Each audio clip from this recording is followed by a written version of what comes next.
Right. So a couple things. So I'm a little bit behind here. I've actually been doing these exercises on my own. So I'm just going to be reading the section. I'm like a little bit out of practice here. So bear with me. I actually had yeah, anyway, I'm going to read this.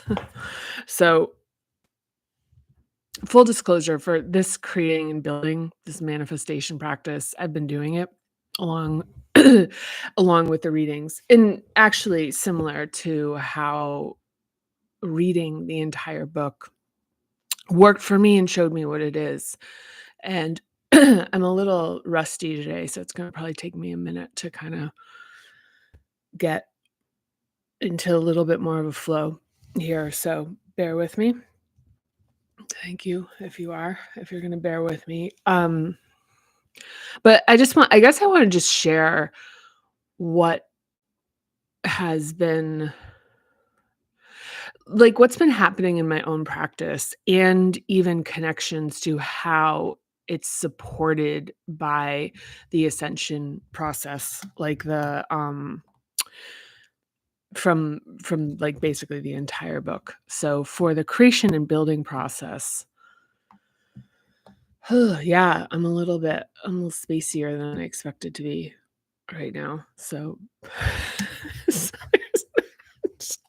but one of the things that is really coming through as I'm doing this along with you, if you're following along here, and this is the chapter 12, this is the creating and building practice of like the reverse direction, is that one of the things that's coming through is how I guess the importance of things not being the path to the vision not being what you expect it to be. And there being like things that are kind of maybe like disappointing or confusing in terms of directionality, and even canceling out things that feel like it's like this is absolutely it. Like I know I don't know the rest of the stuff, but this is something I'm kind of attached to, and letting that stuff go and allowing and understanding like when those ideas go, the ones that are kind of like, let's see, the ones that are kind of like they feel it's like, yeah, no, this is the kind of the thing, but there's no energy or movement in them. Like they're not leading, they're not activating anything. They're just kind of like, and they're not they're not like growing and proliferating. So it's like this idea like this is the thing, and it kind of just sits there, it's like kind of a like dead weight. So well, yeah, I'm gonna be a little like sticky on this one. This one's gonna be like, if you're watching it, I think I don't know, maybe I'll like pick up to a gallop at some point, but I'm like, it's coming through. But I want to share it. I want to get back in practice here. So, okay. So, like a couple things here that I'm noticing, which is it's like this trust the process thing, which is that when things happen, like I've had, this is taking a lot longer than I thought it would. I'd originally thought like a week per section or per hub. And that's kind of happening, but I remember thinking, "Oh, that's kind of a lot of time." So it's like, all right. But the thing is that I've hit some blocks in this process that have felt discouraging. So talking about cross currents, like things where I realize like, "Oh, I'm not a short form person." And I've had like I had a little moment of being like kind of I don't know, it wasn't I wouldn't just like things where it's kinda like, yeah, I'm not like really like the thing about self-acceptance and, like, the convergence of self-acceptance and also the transformational process of growing to become like, who you need to be to enact your vision, to, like, make your vision happen, and I think one quality of, like, who you have to become is eliminating any shame about the quality, and if it, like, really can't if it's, like, the only way to like, sort of, like, address it is to like, like, work with uh, to work in sort of, like, a way that sort of, like, strengthens shame. It's not the thing. Right, so I'm gonna read this section. Yeah, this is, like, I'm really, like, um, and I'm gonna read this section, and then when I'm done, I am going to see if I'm a little less rusty and there's a little bit more sort of color commentary that can be added, but, um, yeah, we'll see. Okay. So, so in the 4th hub, this has to do with connection and collaboration in the process of creation. And so in the creating and building process, we begin with just inquiry, with no answers, just only questions. And then we enhance to the extent possible our receptivity to hear and receive answers and receive clarity and receive vision, and then so in that's in the 7th hub. And then in the 6th hub, what we're doing is we're allowing the vision to clarify, so we're kind of staying with it and allowing it to sort of continue to enhance, like it's like pixelating or revealing itself. And as that's happening, we're encountering limiting beliefs about ourselves, like so-called cross currents, and also working with lack of clarity around our understanding of who we are. So it's like there's things that are coming into clarity, and sometimes they're negative beliefs about ourselves. So we work with those, and sometimes they're blind spots about who we are as it relates to who is supposed to create this thing. So that is the first 2 hubs, and then in the 5th hub, we begin to articulate both who we are and speak about the vision in a way that we can begin to communicate it with other people. And as stated before, one of the things, that's really important about creating and building and being aware of this is that it's bringing your creation and building it into something that exists in a more collective shared reality. And this is something I'm seeing this because I've been paying attention for it quite a bit because I'm noticing it where, there's like not understanding that is a block for people, especially when it comes to money. When there's this sense of like, I need to be who I am. Um, at all costs. And there's thing about being able to turn something into something that people want to, like, give their energy to, first of all, and second of all, like, give their energy and also receive as something that is going to enhance, expand, and elevate them. There needs to be an understanding of how one's own individual, like, practice journey, whatever, like, really matters for them.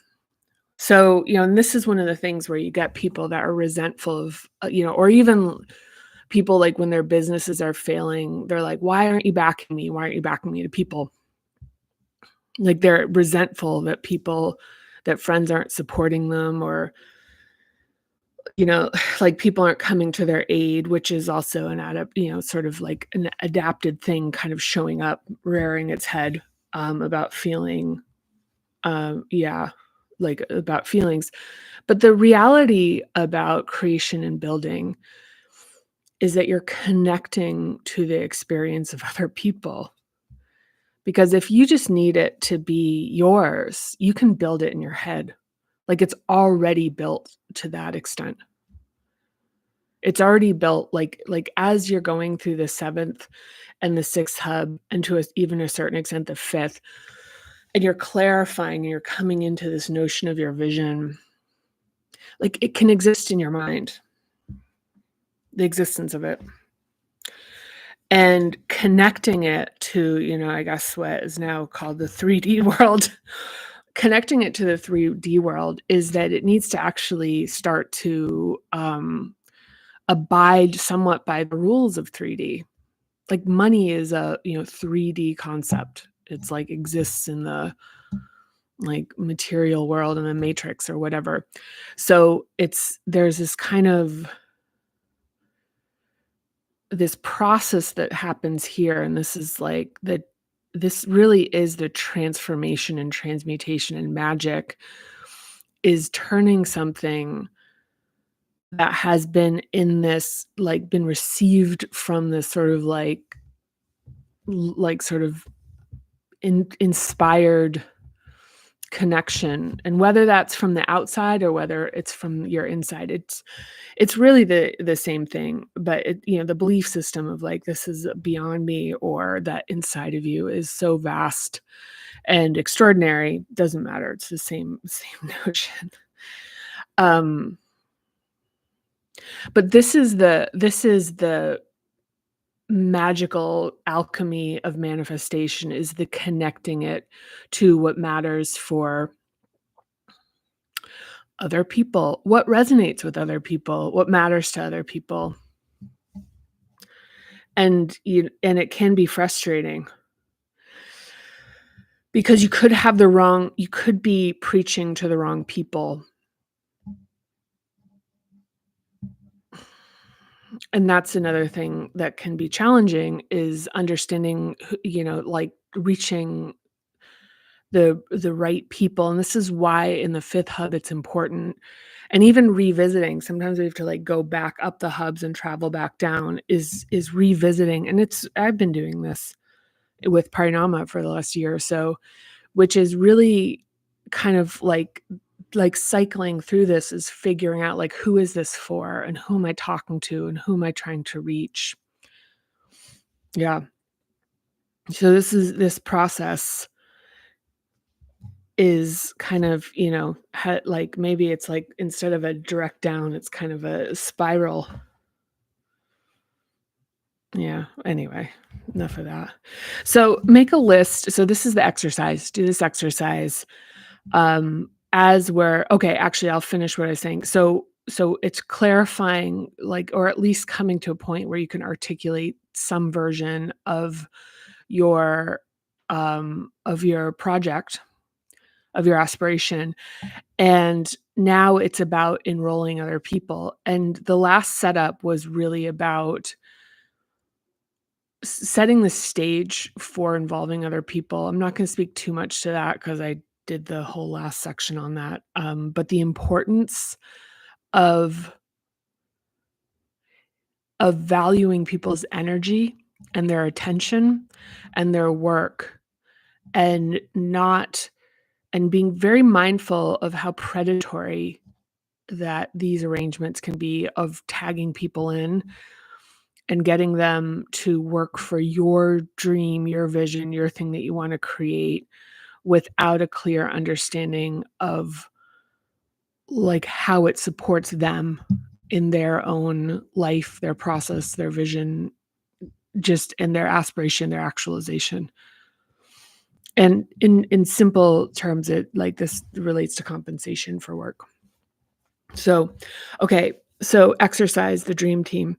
So make a list of people, talents, and skills you'll need before it's time to enroll them. Who are the people you'll need?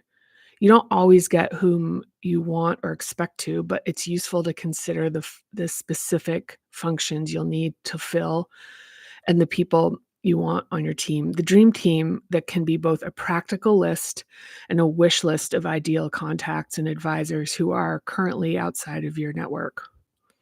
Yeah, I'm, like, even reading, kind of weird. So if you don't know who'll need to make your project happen, find someone who does. People like to help when they can, especially when you're clear about what you're trying to figure out. Whenever possible, find people who've done something similar and ask them about who they needed to make their venture happen, and perhaps about some of the mistakes they made that you can learn from. In this stage, you'll benefit further from all the work in the fifth hub by crafting your message, telling people about your purpose and your project. There's no doubt that some of the people you talk to will suggest other people for you to meet with, such as someone they know or even someone you already know but didn't realize could be valuable for your process. Many people love to help and to demonstrate value. I mean, the thing I'll also mention is people aren't really, um no, I'm not gonna talk about that. Okay, there's a sales expression about professional relationships. Make as many deposits as you make withdrawals, meaning that we should balance receiving support from others with contributing in ways that are fulfilling to them. The reciprocity and balance of gratitude and generosity are important for maintaining integrity in all mature relationships. See Chapter 7. It can be satisfying for mentors to hear about a positive outcome from an introduction they made or how a piece of advice made a positive impact.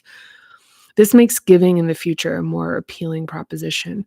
Invest the time in expressing gratitude with the specifics of how and why the gift of time and connection was valuable. Yeah, this is it for the fourth hub here. This is really important.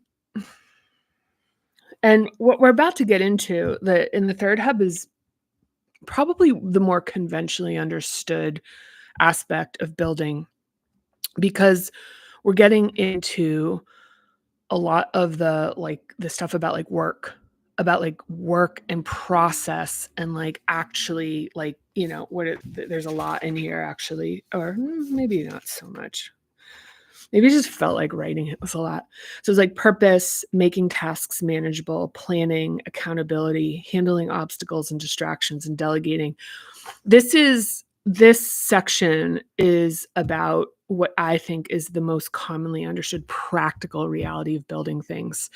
But there's a lot of, I don't know if it's the words interstitial, like components of creation that relate to working with other people, that as far as being a parinama practice, our actualization has a lot to do with our humanity and our empathy and our duty of care that we have for other human beings. So that to actually make a process of creating things like predatory or unfair or taking advantage of people, um, is kind of antithetical. It kind of, listen, it's not that anything's gonna be perfect. It can happen even with the best of intents, because there's no way. I mean, people are also limited by their own understanding of themselves. So there can also be the entire issue of the fact that people figure out what they want when it's kind of too late. That happens. Or that they realize their disappointment by not getting it, but they didn't realize that they wanted it to begin with. So these things, they still happen even with the best of intentions.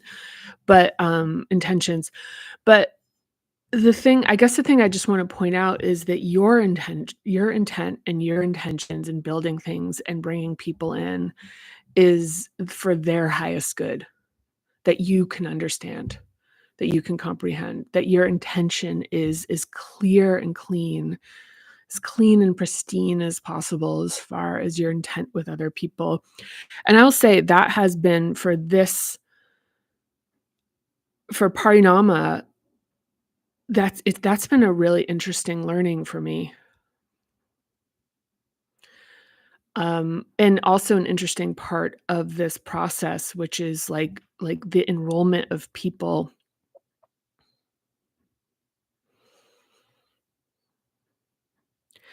And I think there's been a real natural for me, I'll speak for myself. And I did talk a bit about some of the early experiences with Parinama and people. And And even what I'd say is like hurt that was caused through it, you know? I mean, even with the best intentions, the hurt that's caused. And the thing is other people won't have great intentions. This is why this would be a really good workshop, because the nuance, and it would be really, I mean, there's so many different facets to discuss in every single one of these. It would be really good to be like working with people so that they could raise the things that are like relevant to this specific group. But the thing is, there will be also be people that come into your project that are just misaligned. And you figure some of this stuff out, because as we're looking here, as we're working here, you're figuring out what it is in real time. So sometimes people will be attracted to it that aren't really aligned with the longer term, larger outcome and where it goes. And that, if that can just be really hard, because it can feel like a rejection for certain people, and when people feel like, or that people can feel like they're not being valued, or yeah, or feel like they're gonna be left out. And, if our own self, and this goes back to the ascending pathway and the whole, like, everything that we've read, if our own actualization is like our ability to, like, absolutely be able to, like, hold the space and be able to, like, hold the ability to, I guess, empathize, like, empathize, like, healthy boundary, like, understand, like, where there's a place where it's like, "Okay, I just kind of need to just create distance, because my responsibility to do this work of this person to process it is not my work. It's not my work to do. It's hard to watch, and I'm gonna be the person that's going to be, like, the straw man that they use to sort of bounce their, um frustrations off of, and, like, act out and, like, process this stuff, or I could be, and being okay with that, being, like, just an understanding that how it's like, being accountable for the parts that contributed, but also knowing that it's like, it's not really my work, and knowing the difference. Which can really, I mean, you wanna talk about, like, being a villain. That's where, like, like, villain can really, like, you can really become one, because, like, the thing is, for some folks that are still really working through stuff, especially with second hub things where, like, you know, it's like a betrayal not to align with somebody emotionally, to not, like, take on their level of emotional, like, it's that's a tough one. And it's tough because people, like, folks that are sort of there, you know, like, like, the thing is, if there's not gonna be any elevation, you'll just get sucked into it. You'll just get, like, sucked into their, like, kind of vortex. So, it's just, it's a careful thing. This works a lot better if we're talking about specifics, by the way. So I'm gonna stop talking about, whatever. But anyway, feeling a little less rusty. If you've watched this far, I'm telling you right now, I'm I'm very impressed and very grateful for you. This is a rusty one. Rusty and crusty. Yeah, I had an allergic reaction that made my eyes look like that, like, it was really adorable. I looked like a blowfish. And my eyes just became, like, flush with the rest of my face. But it was, on one hand, if there was that, like, a matter of my immune system having to do the work to kinda, like, take care of it, so I gave myself a lot of rest for that. Um, and also the matter of the fact that nobody seemed to find it nearly as cute as I did. There was, like, there's just nobody. I thought it was adorable. I thought my eyes looked like little I looked like a little stuff I looked like kind of a stuffed animal, and yeah. So, I don't know, I guess coming on a video, because it was, I guess, like, to some people, it's kinda disturbing looking, like, if I guess if you look like a blobfish, yeah, it's a blobfish. A blobfish, I guess people think a human impersonating a blobfish might be considered, you don't wanna look at it, so be it. I was obsessed with it. I'm not a big mirror gazer, and I was, like, absolutely charmed. I was so charmed by my blobfish. I didn't know it was a blobfish either. I was kinda like, "What does this look like?" And then it hit me. But, yeah. So, anyway. Also, I do think there was a little bit of, like, just giving my body a chance to just kinda work it through. 'Cause it was allergic, so it was like the histamine response was like, I could feel it throughout my entire bloodstream. I could feel, like, the release of it was kinda cool, it felt, like, glimmery. It was kinda like, sparkly a little bit. So, anyway, yeah. But I guess one thing that I'd wanted to say here is that, I was taking a walk last night, and it occurred to me with Parinama, as I'm doing this process, thinking about like, okay, like how do I bring this into the world? That, one of the things I was thinking about is like, okay, how do you simplify this? How do you boil it down? And I think that really the answer is that you can't. It's so rich, and it's so absolutely like like woven together, that I think it's a little bit even, first of all, like, beyond, like, the ability to simplify, it's already like, designed to be simplified, which I know for people's like, "What?" But it's like, if you actually look at how it's constructed, it's, like, divided and it's organized, which was a tremendous amount of work to do. But I think that really think that at the end of the day, this is talking about what happens in this transformation. What happens. And I can, I think right now it's like speaking to my own like my own experience with this, which is just that everything changes. The entire experience of reality is shifted. And some of it is incredibly, extraordinarily disruptive to your own, like status quo. That the patterning and the adaptations are like largely like structured by mechanisms of status quo that have like absolutely like extraordinary amounts of division sewed into them, like shame, like being ashamed of everything, being embarrassed about yourself. I mean, even like having a puffy face, like that people had a hard time seeing me with that. And that it's like, why is that? What is the problem with that? And I realized I was like, oh, it's because it's like to them, it's like the worst thing possible. It's like that your face could be like become deformed.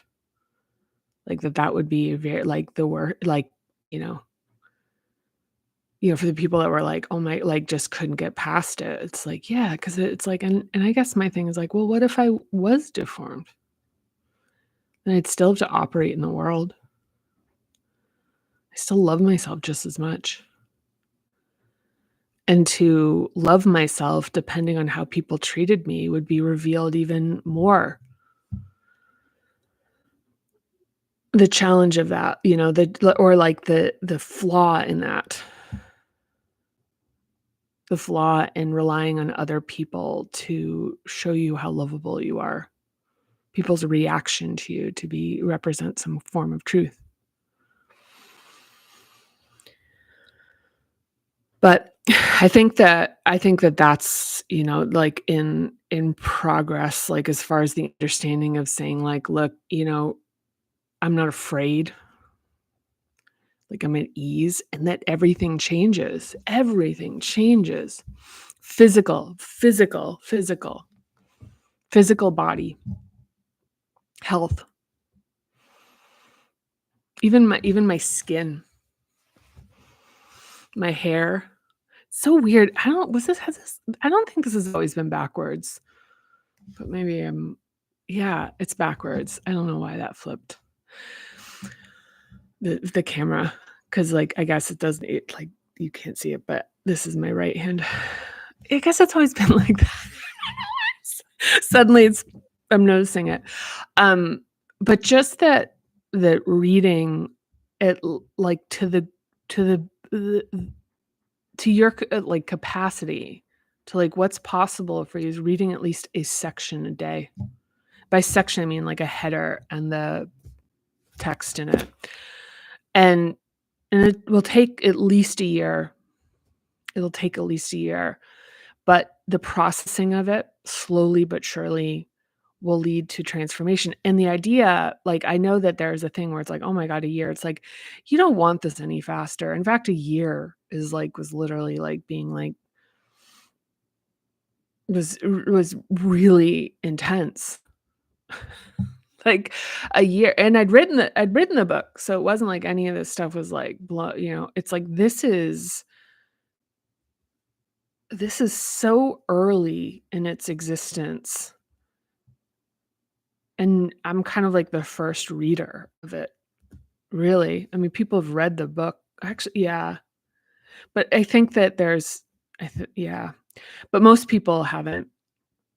Most people are still kind of like blown back from early chapters, and I think and it's like this is how this goes, that understand like my understanding of what this is evolving, and as myself, and seeing just what it feels like for me to be alive, that I wake up in love with myself, that I'm able to feel like enormous wells of grief and like be with feelings.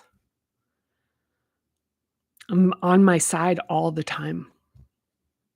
I'm always looking at like what is, like like why I did something with compassion. Like I'm like, "Oh, that's why." And then accountability.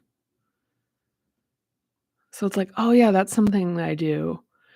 And so it's like understanding and then being like, "Oh yeah, and that kinda sucks." So it's like maybe, or that's hurtful to someone, or like you're like that's how, and just like remediation. Like so it's like this thing so much is backwards. It's like divided and backwards. It's like cut in half and flipped around, which is the idea that it's like you should be taking care of everyone else to be a good person. Like that's what makes you a good person versus like this thing, or being a fulfilled person versus being a fulfilled person and having more to offer, you know, is one of the many examples. But it's like split in half and flipped.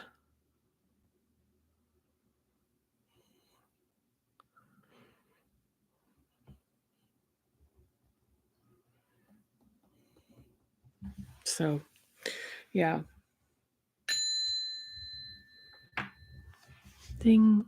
Okay, that's it.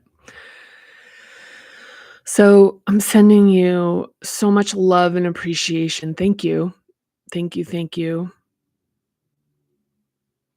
Yeah, I'm really grateful for you, and and it is my most sincere desire and hope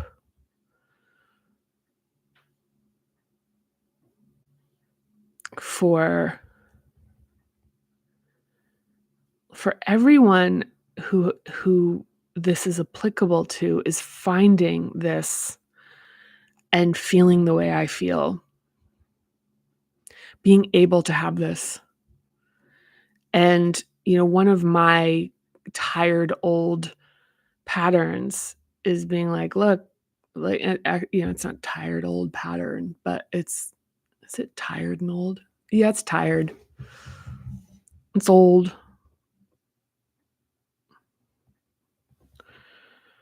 Let's see. I'll think about that. I think it's defensive.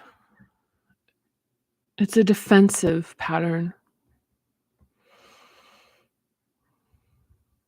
I'll think about that a little bit.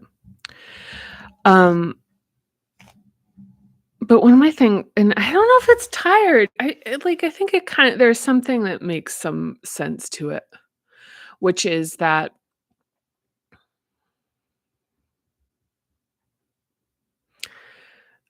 I just am not willing to chase people with this because it's too intense. I'm gonna get to what the tired old pattern is.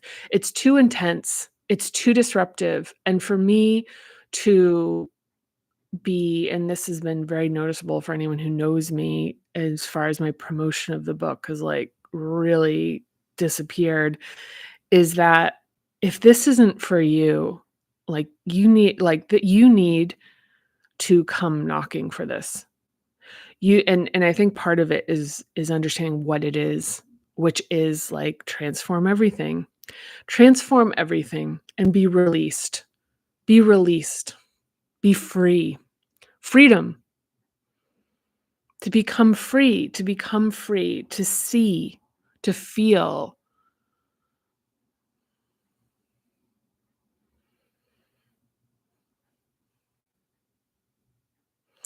And that in order to do it, it's, like, absolutely it's catastrophic in many ways to life, to constructs that have appeared to be providing safety,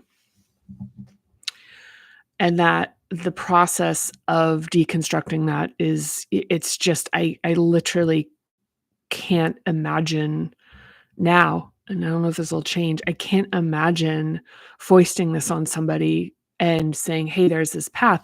What I can tell you is that there's hope. I like that there's this extraordinary possibility as far as how to live and experience life, to be uplifted, to be positive even in negativity.